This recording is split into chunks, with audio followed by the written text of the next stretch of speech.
Bismillahirrahmanirrahim. Assalamualaikum warahmatullahi wabarakatuh.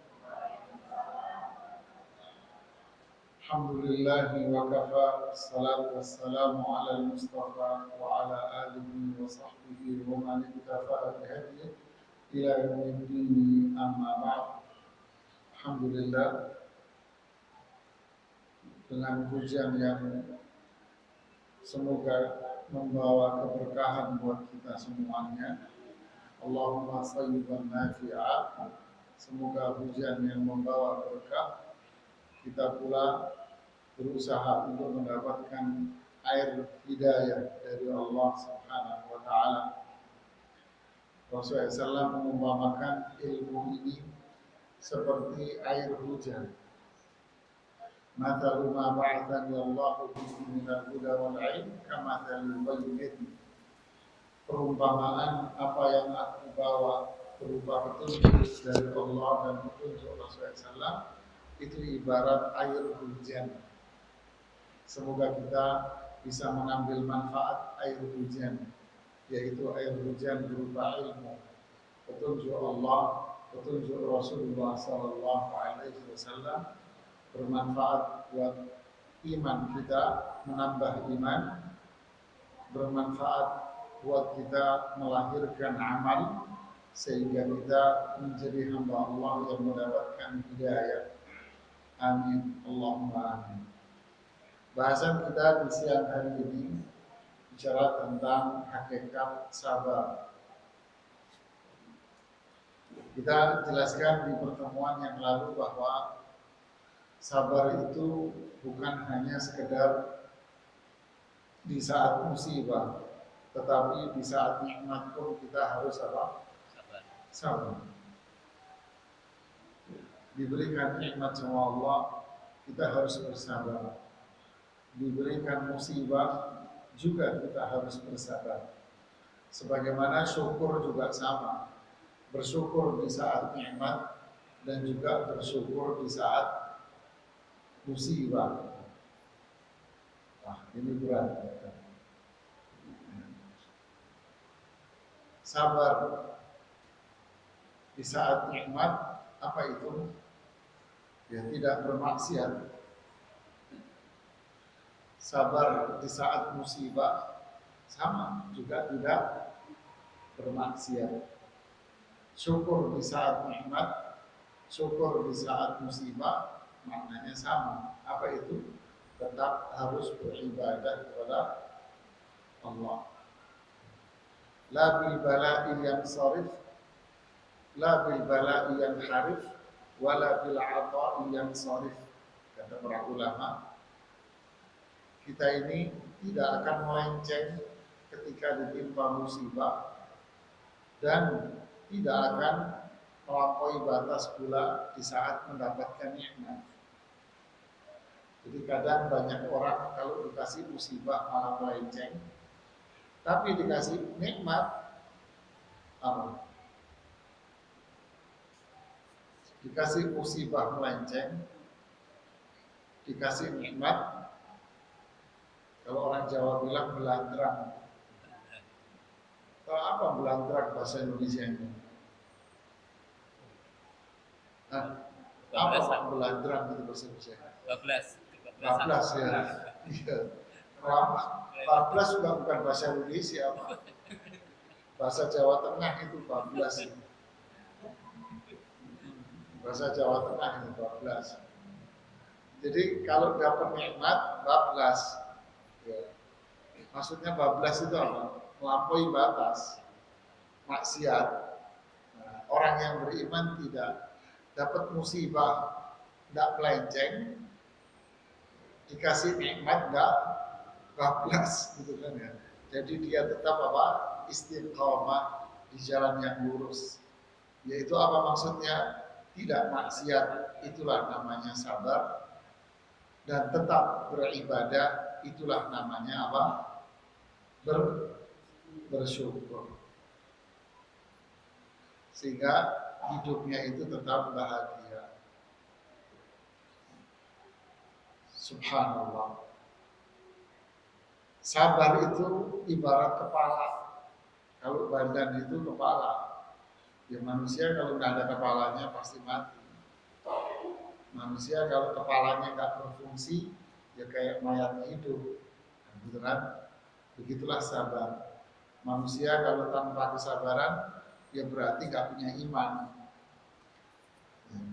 Manusia kalau nggak punya sabar, ya berarti tidak punya iman.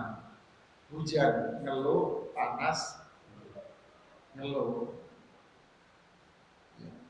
Belum punya suami, belum punya istri, ribut mau kawin. Setelah kawin, pengen punya anak. Setelah punya anak, ruwet, ngeluh lagi. Dan terus maunya gimana?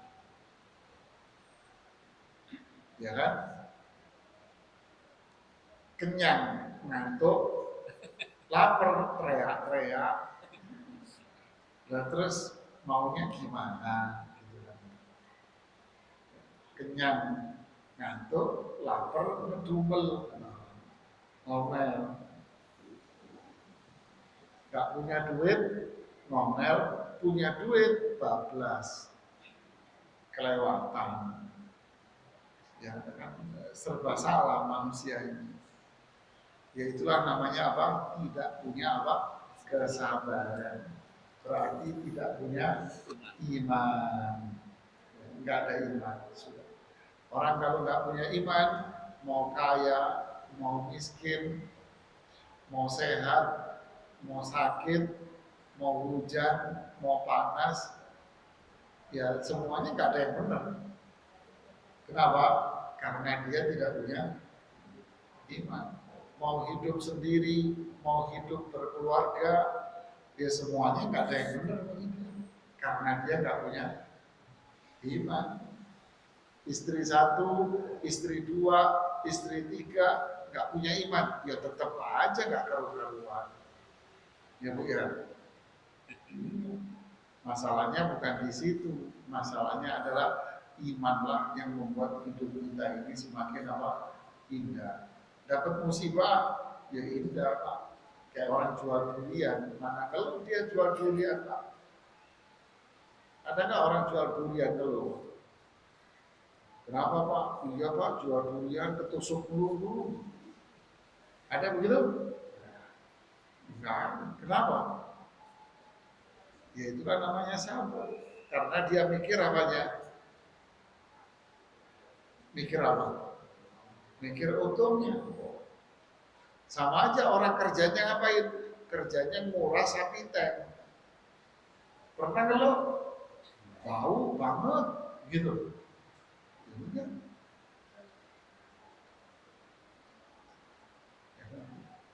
nelayan, pernah nggak lo? Apa badai Pak? Udah nggak usah ngambil ikan lagi deh, begitu. Nah, jadi semua itu musibah-musibah itu dia lalui dengan apa? Dengan kesabaran. Artinya akhirnya semuanya jadi apa? Jadi nikmat, jadi indah. Ya. Dapat musibah, ya indah-indah aja itu. Dikasih nikmat, ya udah indah. Jadi sabar itu apa sih sebetulnya? Nah, ini yang mau kita bahas dari apa sih sabar itu sebetulnya? Sabar itu Imam Ibnu Qayyim mengatakan dan para ulama bilang sabar itu menahan diri. Artinya sabar itu menahan diri sebetulnya. Seperti apa? Seperti firman Allah di surat Al-Kahfi ayat 28.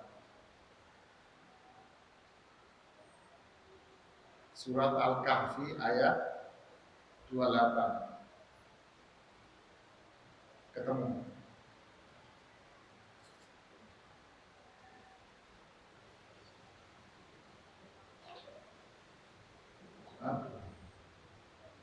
Bunyinya apa? A'udzu billahi minasyaitonir rajim. Bunyinya wasbir nafsaka ma'al ladzina yad'una rabbahum bil ghadati wal 'ashiyyi yuriduna wajhah wala ta'du aynaka anhum turidu zinatal hayatid dunya wasbir. Nah, sabarlah. Maksudnya sabar di sini apa? Menahan diri, tahan diri kamu. Ma'alladzina yad'una rabbahum, bersama dengan orang-orang yang beribadah kepada Rabb-nya. Baik pagi maupun siang, mereka hanya mengharapkan wajah Allah SWT. Menahan diri maksudnya apa? Di sini tahan diri kamu sama orang-orang yang rajin ibadah. Maksudnya apa?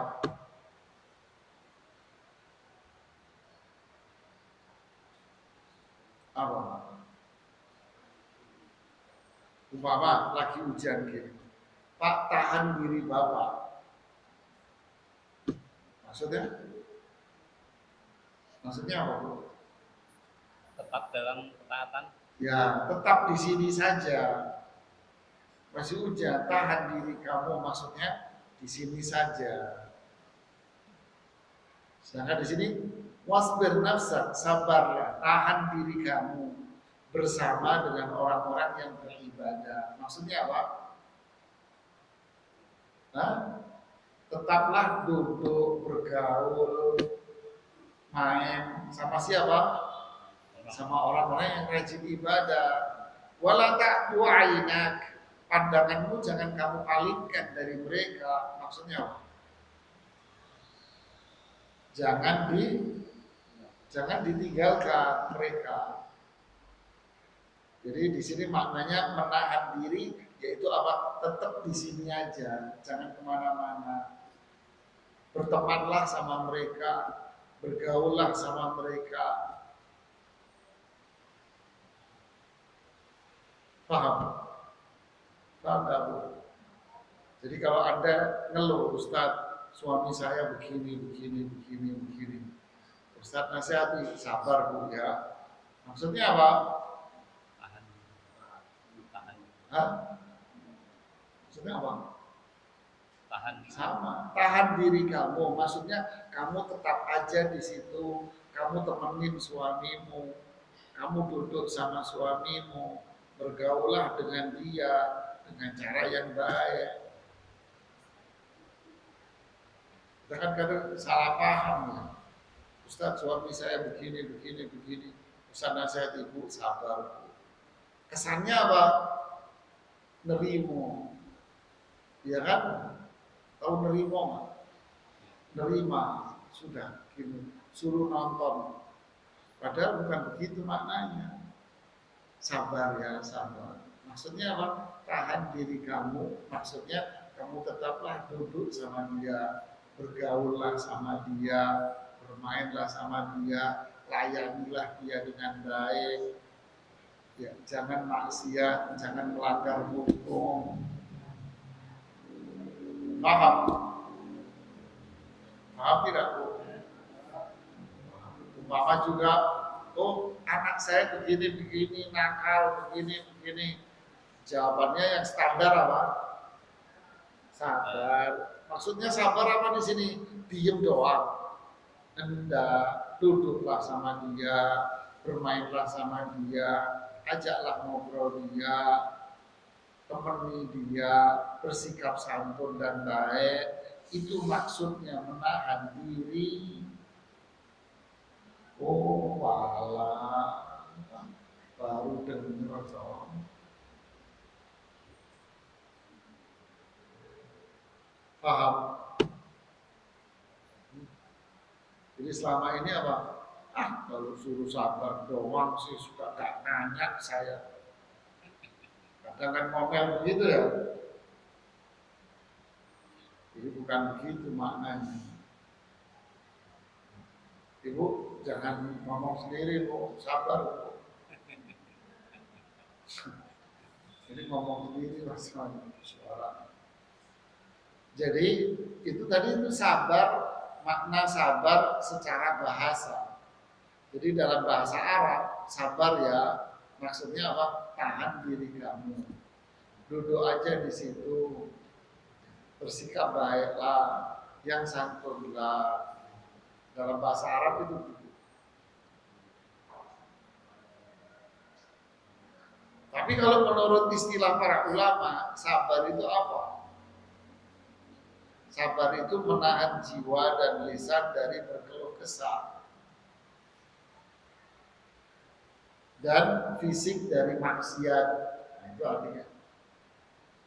Saya ulangi, dicatat.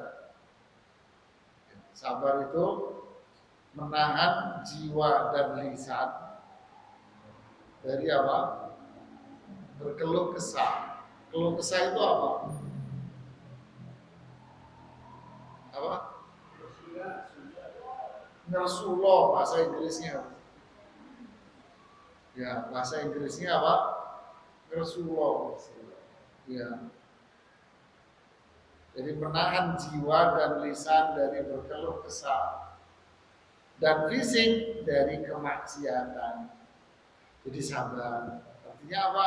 Duduk yang manis, bergaulah yang baik, berbuatlah yang baik, jangan mengeluh. Hatinya jangan ngedumel, mulutnya jangan ngedumel, perbuatannya jangan maksiat dan jangan berbuat jahat.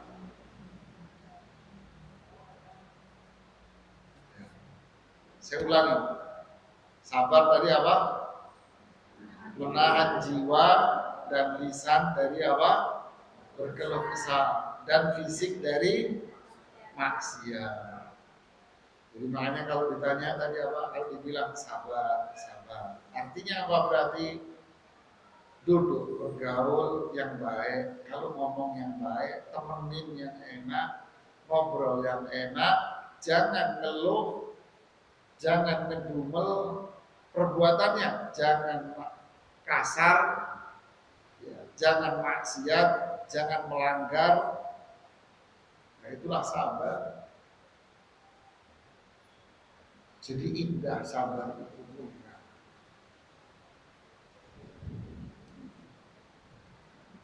Paham sampai sini?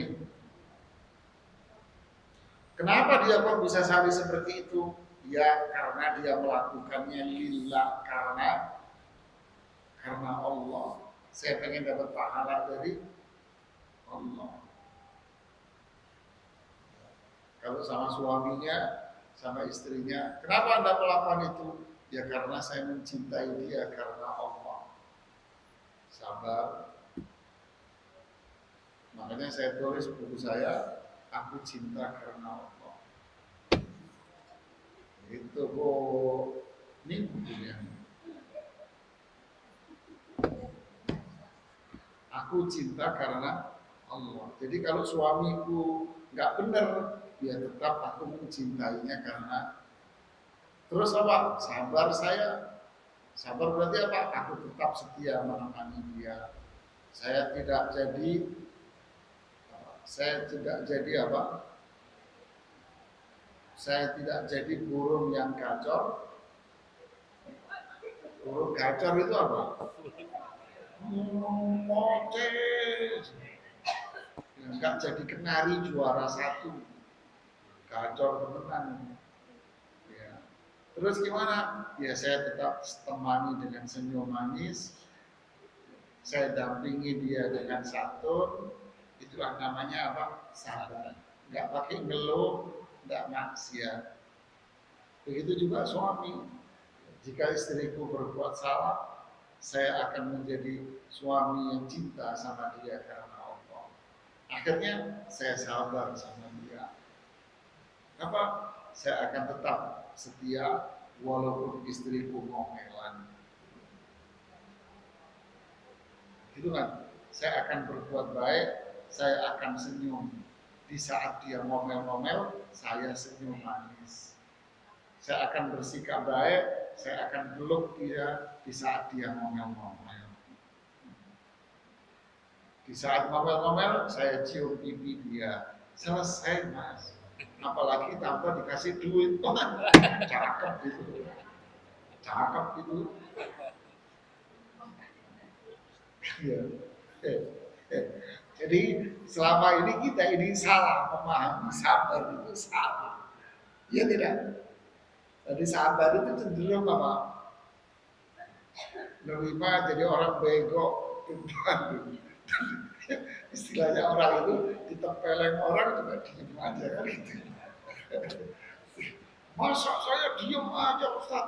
Ini kehormatan saya diinjak-injak. Waduh, jadi setan juga di akhir. Jadi makanya sabar itu iman. Sabar itu iman. Sabar itu indah, mulia. Paham sampai sini?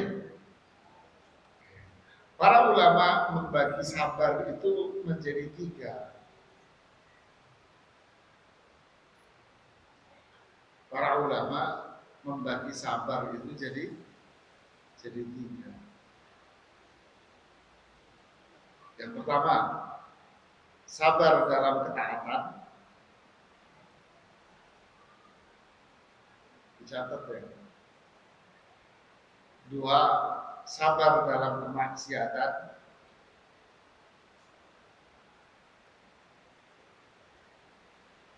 Yang ketiga, sabar atas musibah.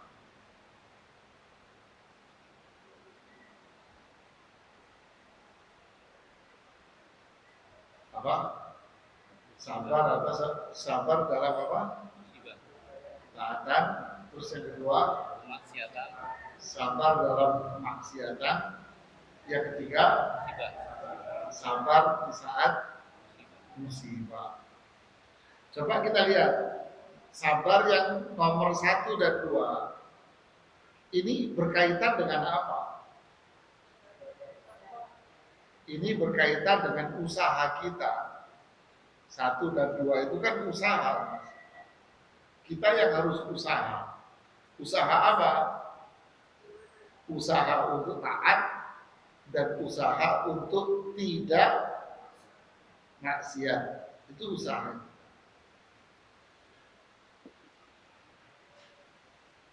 Usaha apa? Usaha untuk taat, dan yang kedua usaha untuk tidak maksiat. Tapi yang ketiga itu musibah, berarti berkaitan dengan apa? Apakah musibah itu usaha saya, jerih payah saya? Hah? Kenapa? Bukan. Jadi yang ketiga, sabar di saat musibah itu bukan usaha saya. Yang menentukan dan yang memberikan musibah siapa? Allah. Nah, ini yang harus pahami dulu. Jadi sabar dalam ketaatan, sabar dalam maksiat itu artinya usaha saya. Saya harus berusaha untuk taat, saya harus berusaha untuk tidak maksiat. Kalau sabar di saat musibah, musibah itu bukan saya. Musibah itu Allah yang menentukan. Oke, paham dulu sampai sini? Sekarang, mana yang lebih utama dari ketiganya? Sabar dari usaha kita atau sabar dari sesuatu yang bukan usaha kita?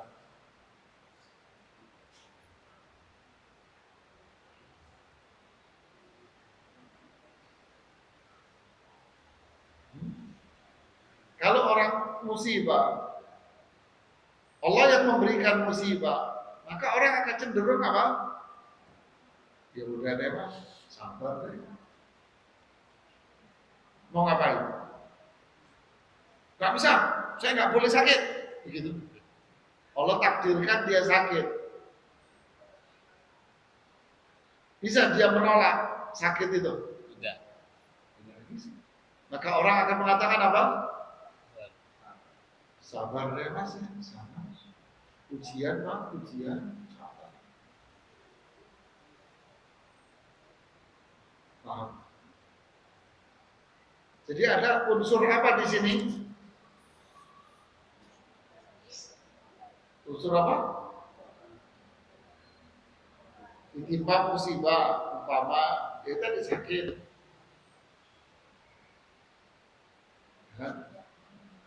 atau si fulan terlahir kurang sempurna fisiknya. Dia mengatakan, ya udah sabar, sabar. Karena yang memberikan ujian Allah. Jadi ada unsur apa di sini? Nah, ada unsur terpaksa. Pasrah kata orang. Ada unsur terpaksa, ya sudah.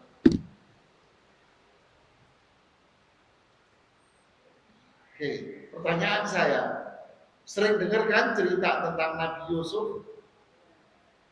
Pertama-tama, apa yang terjadi pada Nabi Yusuf? Dibuang ke sumur. Setelah itu, Nabi Yusuf mengalami perubahan dalam kehidupannya. Beliau tinggal di kerajaan sebagai apa? Pembantu, gitu kan? Nah, karena gantengnya separuh dari penghuni bumi, kan kata Rasulullah SAW, gantengnya Nabi Yusuf itu separuh dari penghuni bumi itu diambil beliau semua. Akhirnya digodalah oleh istri raja. Oke? Nah, musibah mana yang paling berat? Musibah dicemplungin sumur sama musibah digoda cewek. Yang mana? Yang kedua. Digoda cewek. Kenapa kok musibah digoda cewek lebih berat? Sulit menghindar. Ayo, kan tadi sudah saya jelasin. Kenapa? Tadi sudah saya jelasin. Ya, barakallahu. Karena kalau musibah dilempar ke sumur, dia nggak bisa ngapa-ngapain. Cenderung apa? Pasrah nerima, mau diapain? Dia masih kecil, saudara-saudaranya udah gede-gede, dibuang ke sumur, ya sudah selesai, mau diapain? Dia cenderung terima, terpaksa. Artinya dia kondisi itu dia akan bersabar itu akan lebih besar. Sakit, sabar. Ya udah, dia akan sabar di situ karena dia nggak bisa ngapa-ngapain, akan cenderung sabar, Mas. Nah, sabar sebenarnya teruji dia orang sabar itu kapan? Kalau muncul usaha nomor 1 atau nomor 2. Nabi Yusuf digoda sama perempuan, istri raja, cantik tuh pasti cantik, kaya, kaya istrinya raja, aman lah dia jaga dirinya juga kan nggak mungkin disebarin istri raja. Berita perselingkuhan akan kemana-mana, runtuh kerajaannya. Aman, damai, tentram, sejahtera itu. Kalau perselingkuhannya, apakah dia akan, ya udah deh, saya menyerah deh, begitu? Jadi sabarnya apa? Di sini dia harus usaha keras untuk apa? Bersabar. Yang dimaksud sabar di sini apa? Tidak bermaksiat dan tidak melanggar hukum Allah.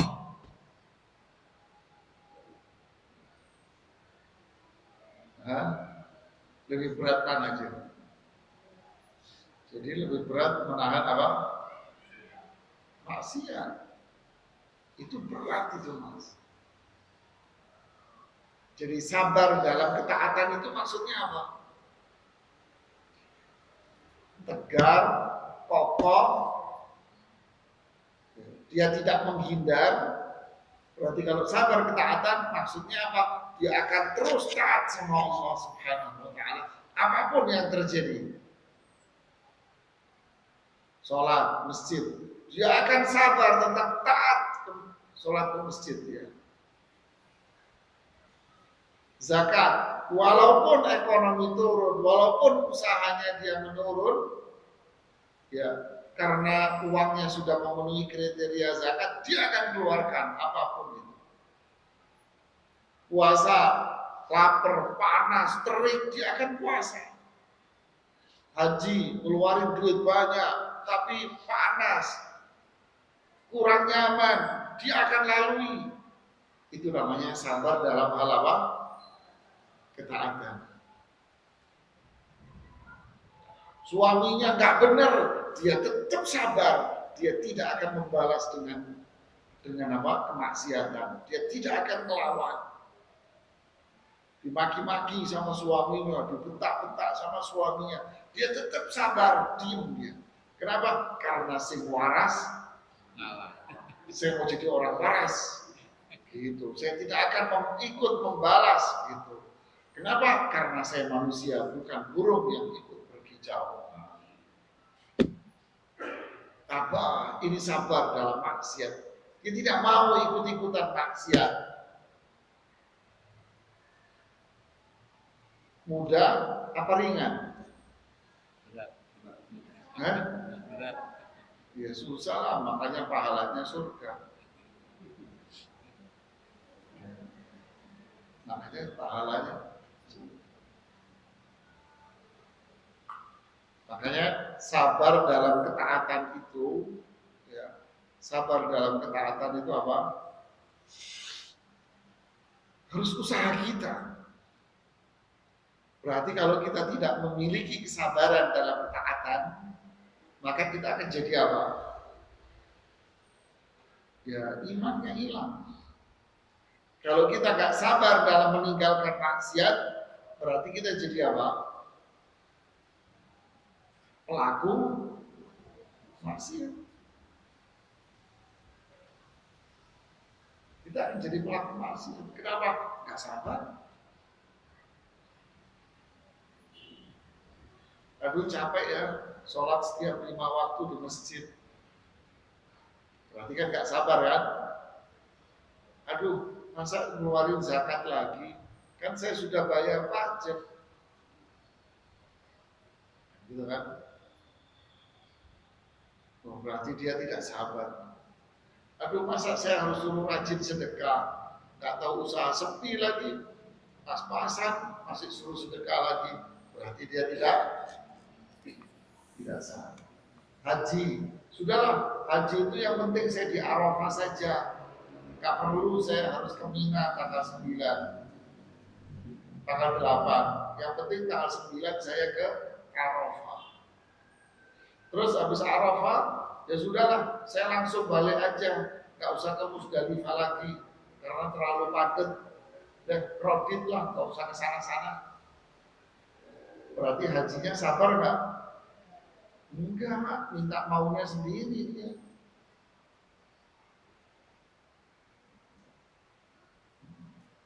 Melempar jumroh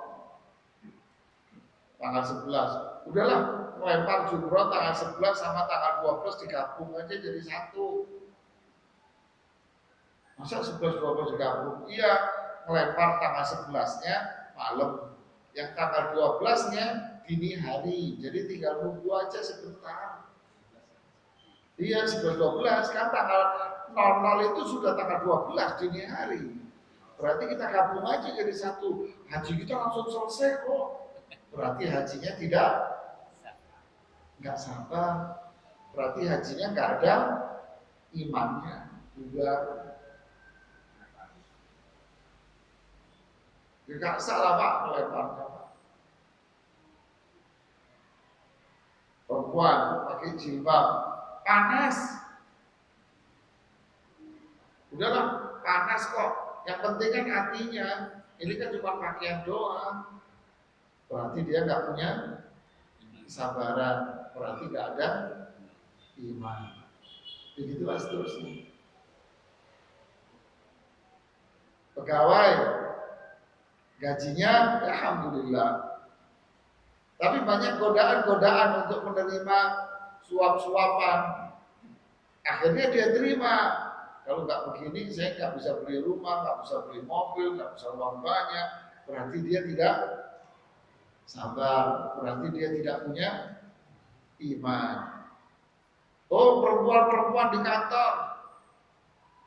Bahasa Jermannya kinis-kinis, Bu. Tahu kinis-kinis, Bu? Apa? bersih-bersih, wangi-wangi. Terus yang kedua apa? Senyum-senyum, manis, ngomongnya lembut, suka bilang boleh lihat aja, nggak apa-apa, kayak gitu. Kata SPG di mall kan gitu kan? Iya. Itu yang di kantor. Kalau dia nggak punya sabar, gimana Bu? Ya buyar wassalam. Berarti hilanglah iman dia. Jadi sabar ketaatan itu kita harus usaha keras untuk itu. Sabar dalam meninggalkan maksiat berarti kita harus usaha keras di sana. Sabar musibah cuma menerima.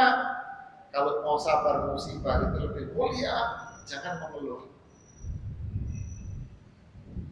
Dikasih musibah, jangan mengeluh. Jangan ngedumel. Terus gimana? Berdoalah. Semoga musibahnya ini menjadi kebaikan buat dia. Nah, inilah sabar yang merupakan itu adalah iman.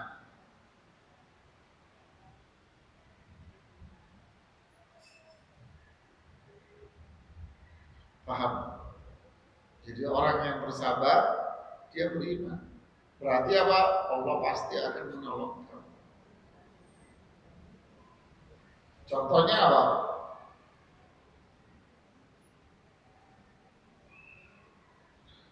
Contohnya yang Allah firmankan di surat Al-Imran ayat 125. Allah gandeng sabar dengan ketaatan di sini. Al-Imran 125.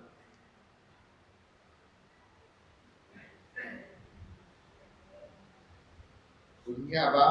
Bala in tasbiru wa tattaqu wa ya'tukum min fawrikum hadza yumdidukum rabbukum bi khamsati alafin minal malaikati musawwimin.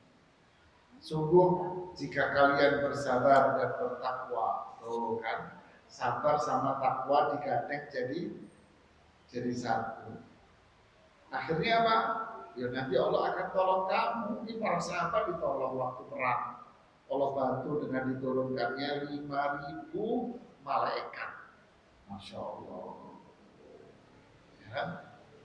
Jadi orang yang bersabar, berusaha keras untuk bertakwa kepada Allah, dia beriman dan Allah akan bantu dia. Allah akan tolong dia. Dan ayat-ayat yang berkaitan dengan ini sangat banyak.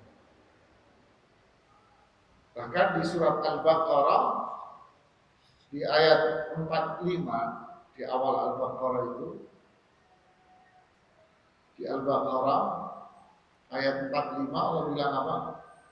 Wasta'inu bis-sabri was-salah. Minta tolonglah kalian kepada Allah dengan sabar dan berarti kalau kita bersabar, Allah akan ngapain? Menolong kita, membantu kita. Kalau kita kuat, kokoh melakukan ketaatan, walaupun dicibir orang, dicaci orang, kita tetap kuat, kokoh meninggalkan maksiat, maka Allah akan menolong kita. Itulah pertolongan Allah.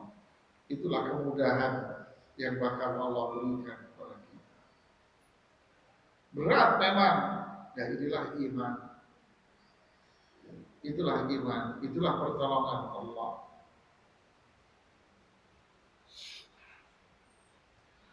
Sabar berkaitan dengan maksiat, seperti yang Allah contohkan di surat An-Nur ayat 33.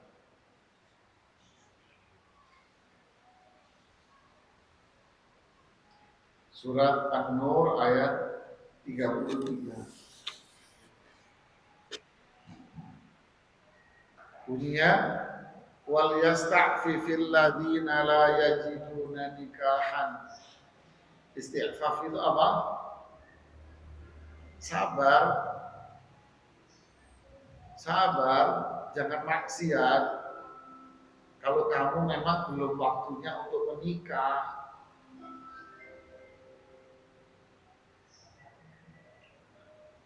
kalau memang Allah takdirkan belum nikah, ya udah sabar dulu. Maksudnya apa? Jangan bermaksiat, jangan pacaran, apalagi berzina. Jangan sabar. Jadi sabar di sini apa? Kalian harus berusaha untuk meninggalkan segala yang dilarang oleh Allah. Padahal di dalam hadis Rasulullah SAW mengatakan wa man yasta'fif yu'iffahullah. Siapa yang bersabar menahan diri untuk tidak bermaksiat, maka Allah akan memuliakan dia. Masya Allah. Tuh kan? Jadi orang yang bersabar itu pasti ditolong.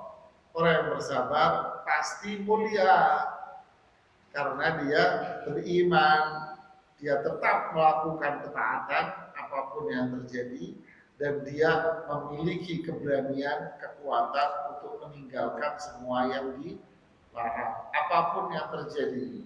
Maka dia orang beriman, Allah akan menolong dia dan Allah akan memberikan banyak kemuliaan pada dia.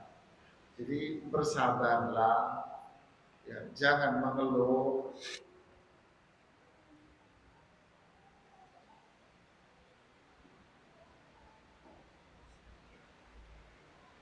Paham? Masya Allah. Ujian, nah kalau ujian gimana? Kalau ujian gimana? Ujian kan berkaitan dengan sesuatu yang ditakdirkan oleh Allah pada dirinya.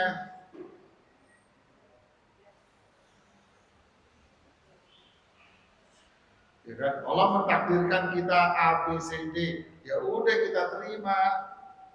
Berarti sabar di sini apa? Minimalnya tidak apa? Tidak mengeluh. Malah kita berdoa memohon kebaikan kepada Allah Subhanahu wa taala.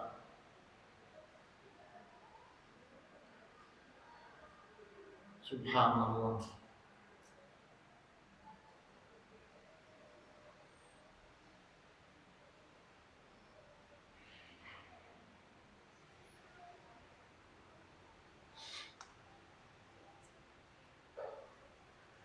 Ada ungkapan menarik dari Syekhul Islam Ibnu Taimiyah rahimahullah. Beliau ngomong gini, jika seorang hamba diuji dan dia mampu menjalankannya, pasti Allah menolongnya. Tuh, yang tadi itu pasti Allah akan menolong. Tetapi jika dia sendiri yang berusaha mendapatkan ujian itu, pasti Allah akan menyerahkan kepada diri sendiri. Artinya apa? Dia merasa dirinya hebat, tapi dia tidak minta tolong sama Allah. Dia merasa dirinya hebat. Istilah kita sombong, kepedean. Saya bisa melewati semua ujian. Sudah, silakan kamu urus sendiri. Allah gak akan nolong kamu. Berarti hidupnya menjadi apa? Ya sengsara lah. Karena kita tidak akan bisa melakukan apapun tanpa pertolongan dari Allah. La haula wala quwwata illa. Kita tidak akan bisa berbuat apa-apa kalau tidak ada pertolongan dari Allah. Makanya kita nggak boleh sombong. Saat musibah, saya bisa kok melaluinya. Saya harus tegar. Saya harus bisa. Ya capek kamu.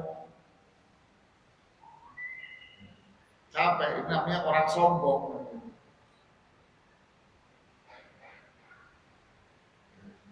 Ini orang sombong namanya. Kita diuji dengan keluarga. Ya udah minta tolong aja sama Allah, berdoa agar Allah memberikan jalan keluar, pertolongannya, diberikan kekuatan, kesabaran. Pasti Allah akan menolong. Tapi kalau dia sombong, merasa dirinya mampu, wah repot. Nah itulah namanya sabar di saat apa? Musibah. Maksudnya apa? Ketika kita ditimpa musibah, jangan mengeluh, lalu apa? Mintalah pertolongan kepada Allah. Jadi sabar dalam ketaatan, sabar dalam maksiat, sabar di saat musibah. Jadi sabar dalam ketaatan, balik lagi. Caranya gimana? Berarti caranya terus istiqomah dalam melakukan taat itu sama. Istiqomah belajar di majelis ta'lim, istiqomah untuk ibadah, yang sholat berjamaah rajin, yang ibu-ibu sholat tepat waktu di rumah, sholat tepat waktu, yang rajin sedekah, yang istiqomah sedekah, yang rajin puasa wajib, puasa sunnah, ya dia akan istiqomah di puasa sunnah dan seterusnya. Istiqomah dalam kebaikan. Kemudian sabar dalam ketaatan apa? Ikhlas. Dia melakukan ketaatan semua ini hanya mengharap apa? Mengharap ridha Allah, pahala dari Allah. Saya tidak berharap apapun. Itulah manusia yang sabar dalam ketaatan. Kuat, tegar, teguh. Sabar dalam ketaatan berarti apa? Menjalankan petunjuk Rasul Shallallahu Alaihi Wasallam. Kita sabar di situ. Beda, nggak mau lah. Kalau dia mau berarti kalah sabarnya. Saya hanya ibadah sesuai dengan petunjuk Rasul saya salam saja. Saya akan bersabar di sini. Saya akan teguh, tegar, kokoh, istiqomah, konsisten. Disitulah dia akan menjadi orang yang sabar. Innama yuwaffas sabiruna ajrahum bighairi hisab. Orang yang sabar, Allah akan memberikan pahala tak terhingga. Masya Allah ya. Sabar dalam maksiat berarti apa? Kekuatan. Kekuatan dalam hati yang sangat besar bahwa azab itu akan bisa menimpa dirinya kapanpun. Jadi dia percaya bahwa azab itu bisa menimpa dirinya kapanpun. Sehingga dia apa? Sehingga dia punya kekuatan untuk menghindar dirinya dari semua bentuk larangan agar dia tidak diadab. Saya tidak mau diadab karena adab itu bisa tiba siapa kapanpun kepada siapapun. Makanya saya tidak akan maksiat, saya tidak akan melanggar larangan Allah. Itulah namanya kekuatan dia. Lalu saat itu akan muncul pada dirinya sifat mulia, yaitu apa? Malu. Kalau mau maksiat apa? Malu. Mau maksiat, malu. Bukan orang yang mau taat terus malu. Karena disuruh pakai jilbab, malu ah. Kayak mak-mak. Kata anak muda kan gitu kan kalau disuruh pakai jilbab. Enggak ah, kayak mak-mak. Terus maunya gimana? Jadi dibolak-balik ya. Maksiat nggak malu, malah melakukan ketaatan jadi malu. Ini dibolak-balik gitu sama dia. Nauzubillah. Berarti dia orang yang tidak punya rasa malu sebetulnya. Nah, disinilah akan muncul kecintaan yang begitu besar kepada Allah karena dia tidak mau melanggar, tidak mau diadab, tidak mau hidup sengsara, sehingga dia melakukan apa yang diperintahkan oleh Allah dan tidak mau melanggar apa yang dilarang oleh Allah dan Rasulnya. Inilah hakikat dari cinta yang sebetulnya. Kadang ngaku cinta tapi yang dilakukan berlawanan. Dia tidak.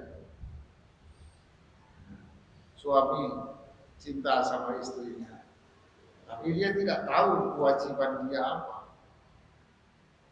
Istri kalau ditanya cinta sama suaminya, cinta, tapi dia tidak tahu kewajiban dia apa.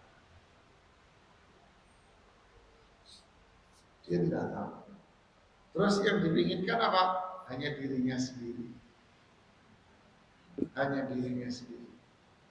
Keinginan dia. Dan itulah yang namanya tatfif. Tatfif itu apa? Wailun lil mutaffifin. Apa artinya? Apa? Celakalah orang yang curang. Apa Pak? Orang yang curang dalam timbangannya. Mutafifin timbangan, bukan. Mutafifin itu bukan hanya timbangan Pak. Masalah timbangan itu hanya sekedar contoh. Saya jelaskan di buku ini bahwa suami istri pun bisa terkena ancaman di ayat itu, wailul lil mutaffifin. Celaka orang-orang yang mutaffifin. Ya, suami istri juga bisa dikatakan curang. Kenapa? Saya jelaskan di sini panjang lebar. Ketika bicara tentang suami idaman dan istri idaman. Siapa suami idaman, istri yang idaman? Yaitu istri yang tidak memiliki sifat tatfif. Dia bukan orang mutaffifin. Apa itu? Mementingkan dirinya sendiri, tidak memperdulikan yang lain. Sehingga contohnya apa? Dia kalau mau beli kangkung minta bonus telur. Berarti dia mementingkan apa? Tapi kalau dia yang jual,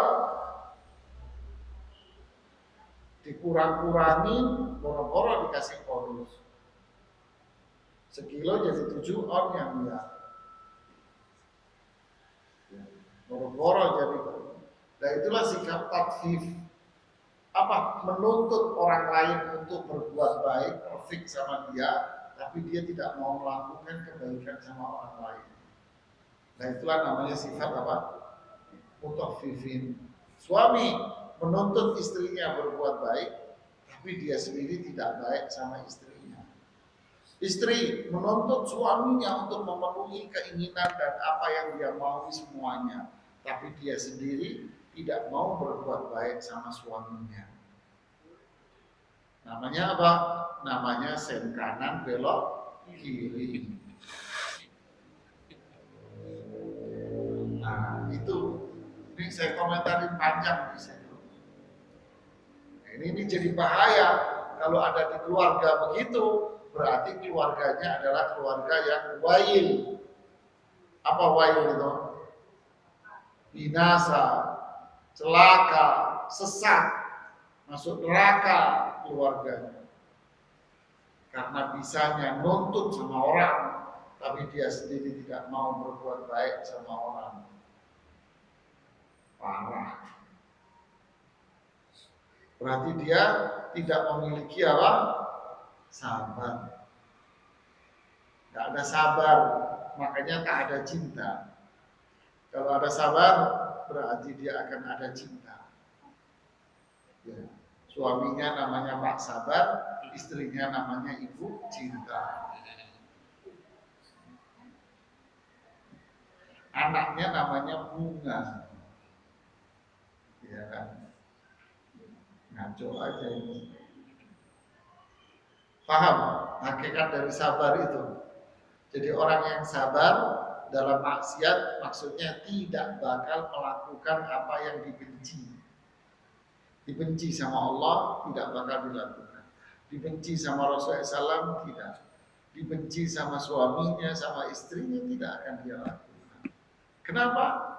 Ya ingin menjadi orang yang beriman.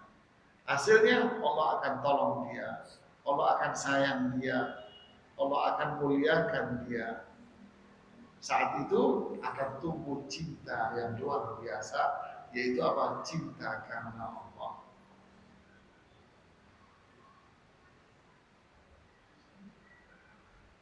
Gimana?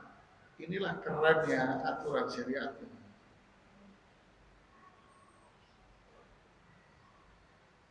Subhanallah.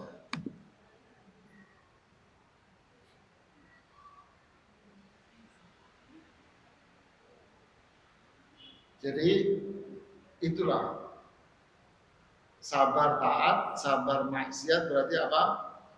Kita ini harus usaha keras untuk menjadi orang yang bersabar, yaitu konsisten dalam taatan, kuat dalam meninggalkan maksiat. Kalau ditimpa musibah, kita tidak mengeluh. Ya. Tapi kita tetap berdoa agar Allah memberikan kekuatan iman, diberikan kesabaran, diberikan jalan keluar, diberikan rahmatnya, sehingga musibah itu pun akan berubah menjadi apa? Nikmat dan karunia. Ada ungkapan menarik dari Imam Ibnu Qayyim, kemaksiatan itu api kenikmatan yang akan membakarnya. Saya ulang, kemaksiatan itu api kenikmatan yang akan membakarnya. Paham? Maksudnya orang yang berbuat maksiat itu ibarat orang yang punya rumah yang terbuat dari kayu. Ketika dia maksiat, maka maksiat inilah yang akan membakar rumah dia yang terbuat dari kayu tadi. Jadi maksiat itu ibarat apa? Api yang membakar kita.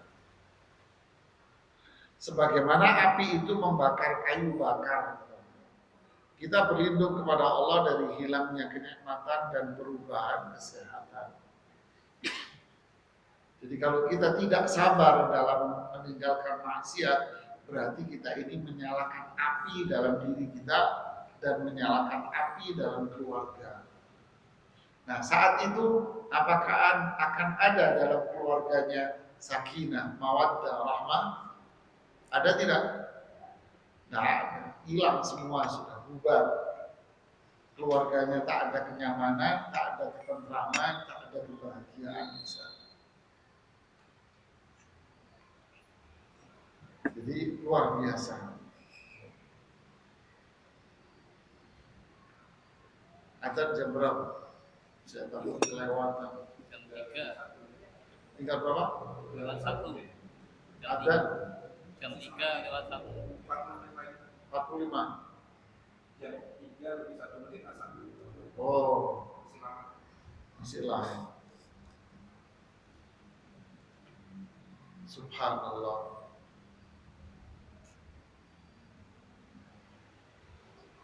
Ada sebuah ungkapan dari para ulama kita berkaitan dengan masalah ini. Mereka bilang gini, kenikmatan tidak diperoleh dengan kenikmatan. Kenikmatan tidak akan diperoleh dengan kenikmatan. Siapa yang memilih kenyamanan, dia akan meninggalkan kenyamanan. Dan siapa mendapatkan kesulitan di saat kenyamanan itu datang, dan dia mendapatkan kesulitan di saat kenyamanan itu datang. Seberapa besar kesulitan, itulah kenyamanannya. Gak paham? Orang pengen enak tapi maunya tiduran. Bisa gak? Hah? Enggak. Ya gak mungkin. Pengen enak tapi maunya tiduran. Pengen lulus nilai terbaik tapi maunya cuma tiduran tok, nggak mau belajar. Bisa? Ya udah. Jadi siapa yang mencari kenyamanan, siapa yang memilih kenyamanan, dia akan meninggalkan kenyamanan. Kenikmatan tidak diperoleh dengan kenikmatan. Jadi gimana? Itulah sabar namanya. Sabar dalam ketaatan sulit. Ya, memang sulit karena melawan dengan apa? Hawa nafsu. Kita ini melawan hawa nafsu. Jika disuruh rajin sholat, rajin sedekah, zakat, puasa, haji dan sebagainya, ini kan nggak nyaman belajar. Tapi kalau kita berhasil melewati, maka kita akan nyaman. Maksiat itu berat. Kenapa? Karena setan ini populasinya banyak. Setan kan gak mati-mati Pak dari dulu kan Bu. Emang ada? Pernah dengar ada setan mati? Kan enggak. Kan dia minta sama Allah agar bisa hidup kekal sampai hari kiamat. Kan gitu. Berarti setan dari zaman iblis yang goda Nabi Adam sampai sekarang gak mati-mati, manusia. Metel kok kata orang Jawa Timur. Tahu metel kok. Ringkih. Manusia dikit-dikit jus lewat mati. Ini dia terlewat mati. Kadang nggak sakit, innalillahi wa inna ilaihi raji'un. Yang jantung kan sudah operasi 3 kali 4 kali sih urip terus bu, mati. Yang kemarin baru bersih batuk mati. Kan gitu kan? Ya inilah hidup. Manusia sebentar, setan nggak mati-mati. Berarti setan itu jumlahnya pengalamannya lebih banyak siapa? Setan. Ya udah. Jadi kalau kita mau hidupnya tentram nyaman ya harus usaha. Sabar itulah kekuatan kita. Berat. Tetapi setelah itu kita akan mendapatkan apa? Nyaman. Sama orang belajar.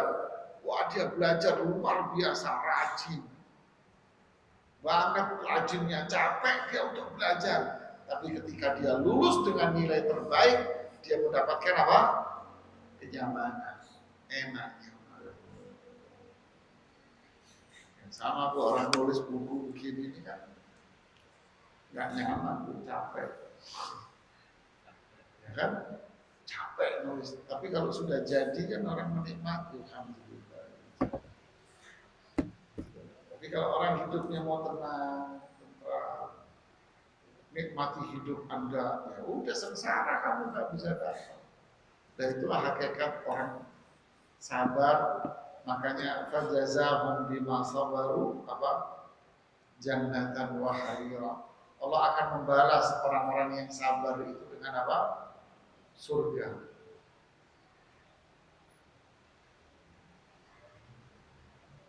Dengan surga Allah balas. Enggak ada. Innama yuwaffawna ajrahum bi ghairi.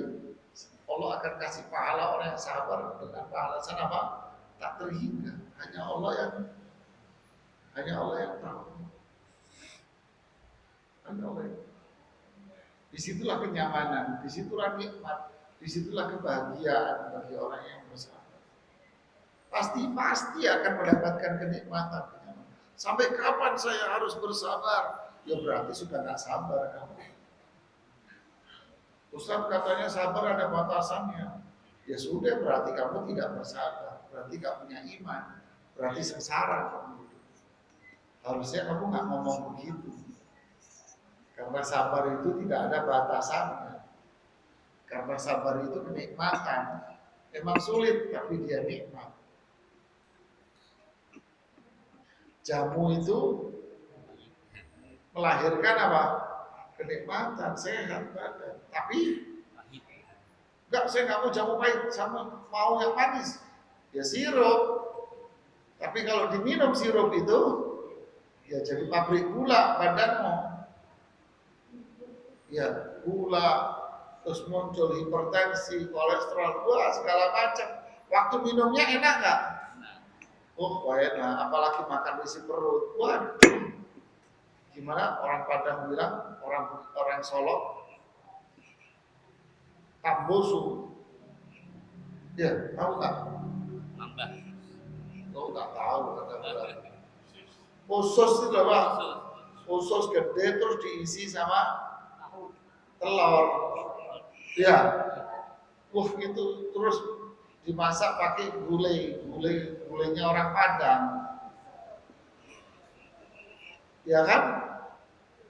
Makannya pakai sambal pedas. Wah, enak kan? Ya enak, habis itu selamat tinggal. Itu kolesterolnya tingginya luar biasa.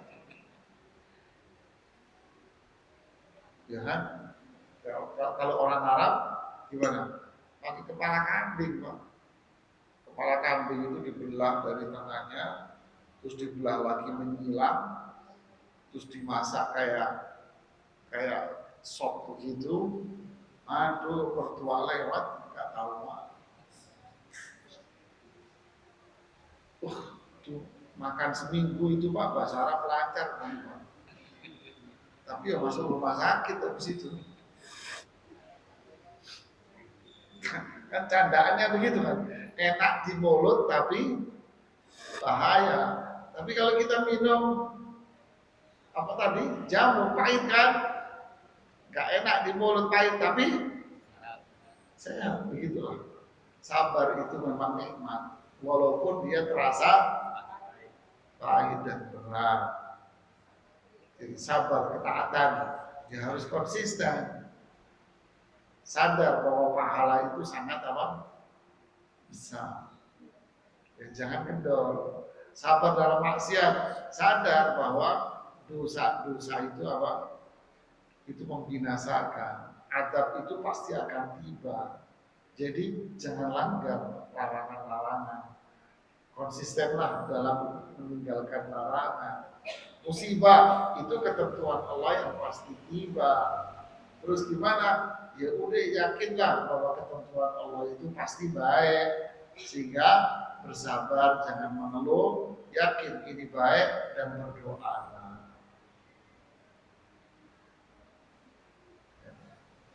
Yang terakhir, kita kenapa harus bersabar? Wasbir wa ma sabruka illa billah di surat An-Nahl ayat 127. Wasbir wa ma sabruka illa billah. Sabarlah.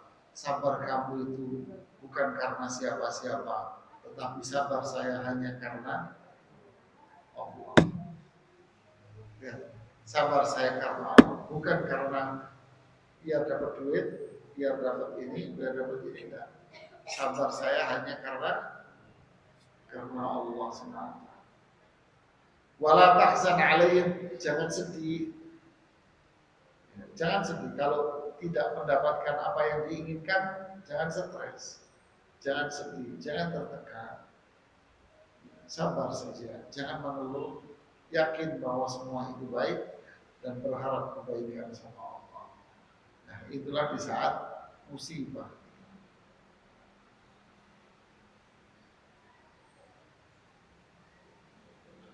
Masya Allah.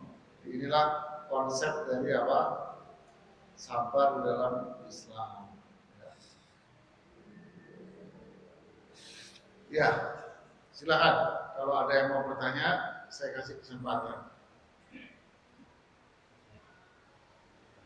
Bismillahirrahmanirrahim. Ustaz, kalau ingin bertanya dari kisah Nabi Adam dengan Nabi yang dimakan ikan itu, Ustaz, akan kisah sabar dan istri, Ustaz. Ya, Nabi Yunus dengan Nabi Adam, karena mereka kan sudah, kalau Nabi Adam memposisikan di surga, kemudian diturunkan, kalau Nabi Yunus sudah dijadikan Nabi. Ya. Nabi Nabi Adam berada di surga dan diciptakan di surga. Lalu setelah itu dilarang untuk memakan sebuah pohon. Ya kan? Berarti larangan memakan buah atau larangan memakan dari pohon itu bentuknya apa berarti? Larangan kan? Dilarang. Maka kewajiban kita atas larangan itu apa? Usaha. Usaha untuk apa? Meninggalkan larangan. Ya kan? Oh, ini dilarang makan dari pohon ini, ya sudah tinggalkan. Berarti kita berusaha keras untuk meninggalkan apa yang dilarang oleh Allah. Oke. Ini usaha kita.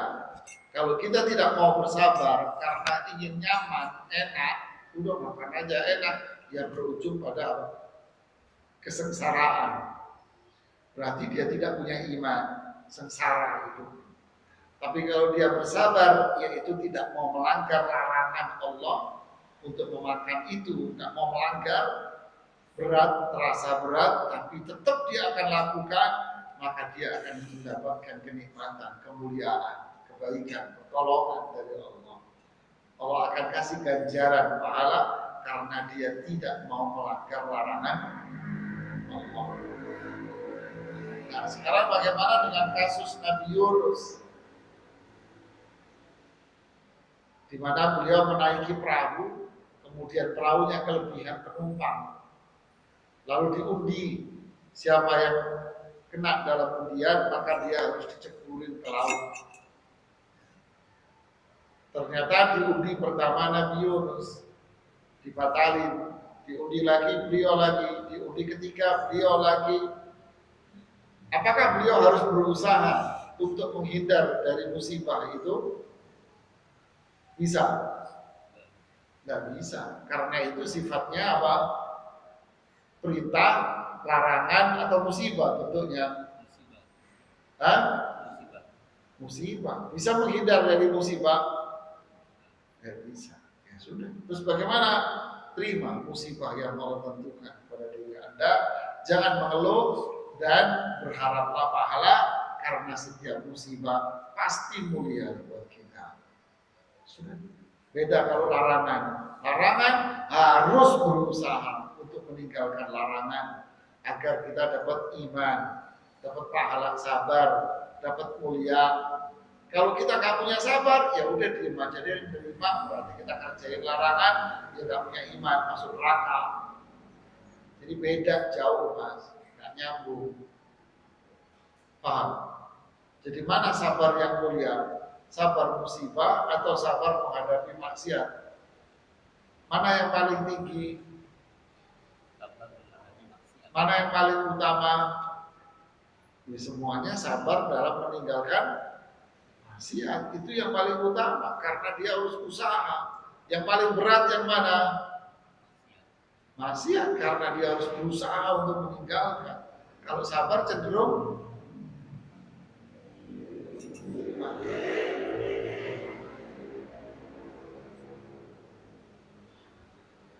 oke, ada lagi?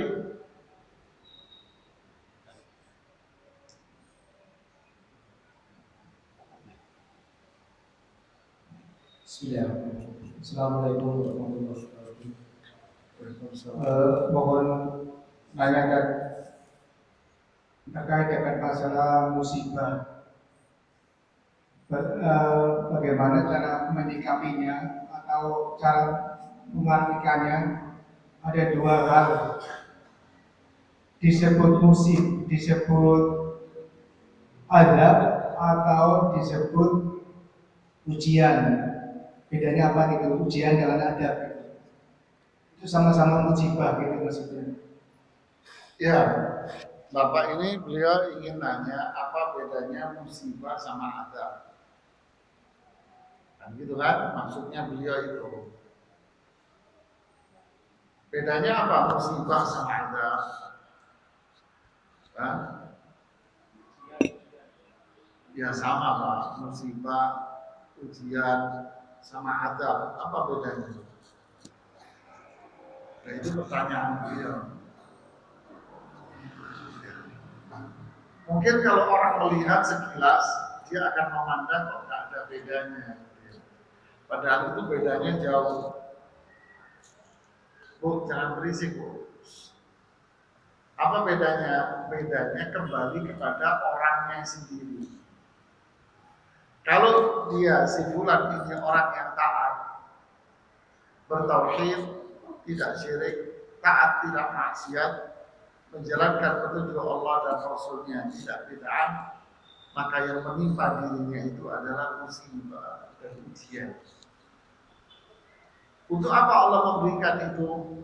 Untuk menambah iman, untuk meningkatkan iman, untuk mengangkat derajatnya, untuk memuliakan dia, untuk menghapus dosa-dosanya dia.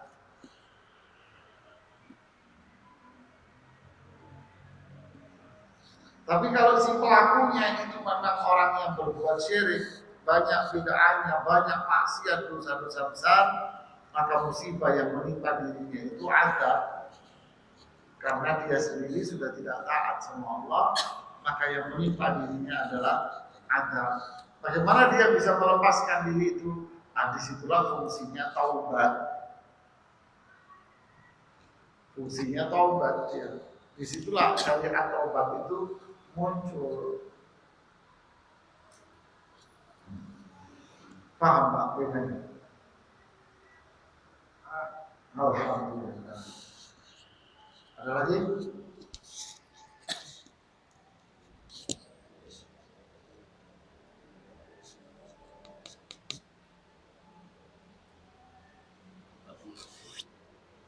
Ibu silakan, masih ada waktu.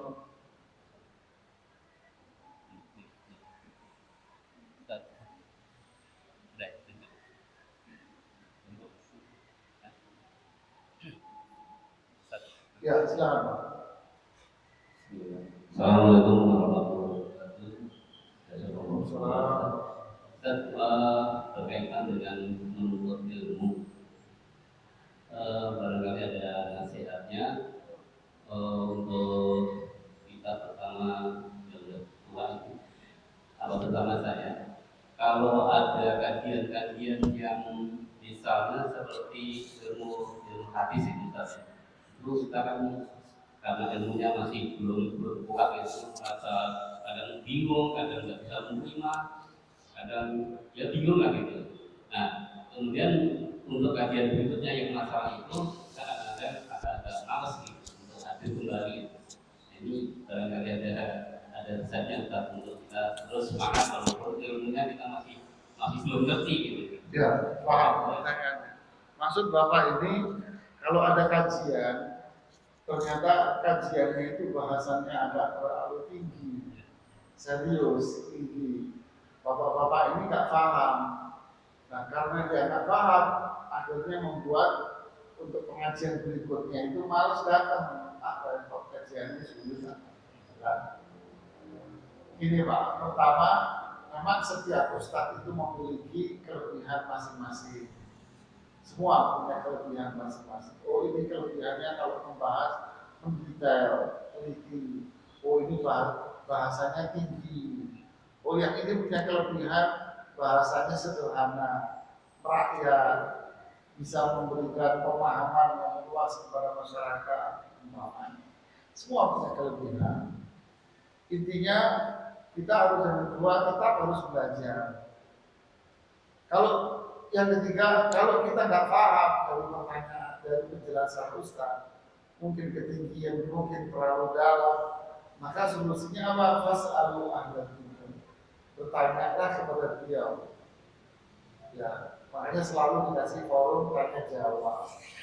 Ustaz, tadi Ustaz menjelaskan yang di depan tadi itu apa itu? Kami belum paham maksudnya apa itu. Jadi orang kita ini selalu bicara apa? Gak enak sama Ustaz. Ini penyakit Pak. Lan yanala hadzal ilma mustahil wala mustakbir. Ilmu ini tidak akan diperoleh oleh orang yang sombong dan orang yang pemalu. Jadi kalau Anda belum paham, maka jawabannya adalah apa? Bertanyalah. Ya. Jadi Ustaz juga beda-beda punya kelebihan masing-masing. Jadi kalau ada dimensi ilmu yang agak berat, ya Anda bertanya tentang materi itu biar kita paham. Nah itu solusinya Pak. Bukan malah putus asa.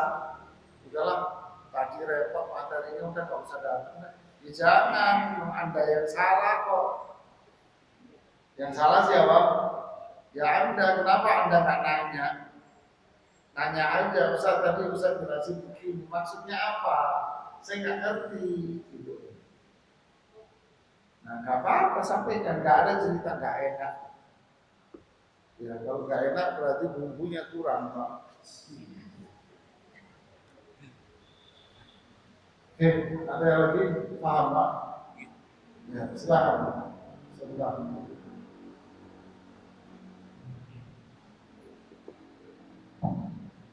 Assalamualaikum warahmatullahi wabarakatuh. Waalaikumsalam. Pertanyaannya, bagaimana kiat sabar dalam menghadapi musibah selain pasrah? Ya, tadi sudah saya jelaskan Pak. Kiat sabar menghadapi musibah. Sudah dijelaskan panjang lebar. Mungkin pas Bapak ngantuk kali. Memang saya lihat Bapak ngantuk. Jadi sabar dalam menghadapi musibah. Pertama, orang hidup itu pasti apa? Musibah. Dua, setiap orang itu pasti akan ditimpa musibah. Hidup itu pasti musibah. Manusia itu pasti ditimpa musibah. Ketiga, setiap musibah itu datang dari Allah. Berarti setiap musibah itu pasti apa? Baik. Jadi apa? Berharaplah kebaikan dari setiap musibah. Berharap kebaikan dari setiap musibah. Yakinlah musibah yang menimpa saya ini pasti baik, sehingga jangan mengeluh, sabar musibah, jangan mengeluh, berdoa, minta agar musibah ini mendatangkan kebaikan dan kemuliaan bagi Anda. Pasti itu akan berubah menjadi kenikmatan nanti. Paham Pak? Silakan yang lainnya.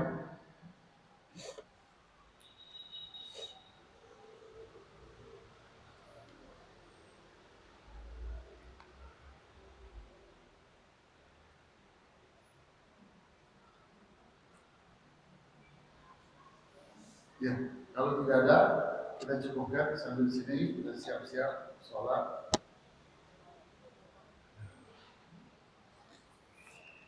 Kita tutup dengan doa kafaratul majlis. Ya, yang menginginkan buku di situ ada. Ya, semoga bermanfaat dibaca-baca di rumahnya. Subhanallah wa bihamdihi asyhadu an la ilaha illa anta astaghfiruka wa atubu ilaik. Assalamualaikum warahmatullahi wabarakatuh.